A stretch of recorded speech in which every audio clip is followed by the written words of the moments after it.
there's a chill in the air, a silent hum that reverberates through the bones. It's a familiar feeling, one that I've come to know all too well. It's the feeling of standing up for what's right, for those who can't stand up for themselves, and being met with resistance. It's a feeling that many advocates for workers' rights like me know intimately. Picture this: a crisp winter morning in Washington state. An American citizen whose father-in-law was an immigrant worker has been injured on the job, his rights violated, his voice silenced. He turns to the law, hoping to find justice.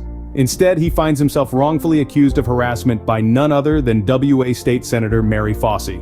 Senator Fosse, a figure of authority, a lawmaker, uses her position to attempt to silence this injured citizen.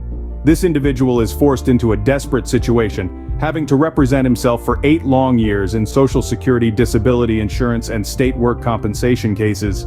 This is not just a misuse of power, it's a chilling display of authoritarianism by Senator Fosse. It's a pattern, a system that allows those in privileged positions to manipulate the court system to their advantage. This case isn't just about one injured worker. It's about the countless workers who have faced similar injustices, whose voices have been stifled, whose calls for help have gone unanswered. It's about a system that allows those in power to misuse their authority, to trample on the rights of those they are supposed to protect. Senator Fosse's actions are not only an affront to this worker, but to all workers. They expose a system that is not built to protect the rights of workers, but rather to protect those in positions of power. They highlight the need for accountability, for justice, for a change in how local and state lawmakers respond to these issues. In the face of such adversity, it's easy to feel helpless.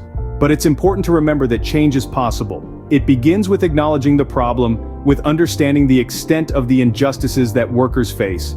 It continues with demanding accountability from those in power, with calling for justice for all workers. The story of Senator Fosse serves as a harsh reminder of the hurdles encountered by workers and the frequently observed injustices. Yet, it is also a rallying cry.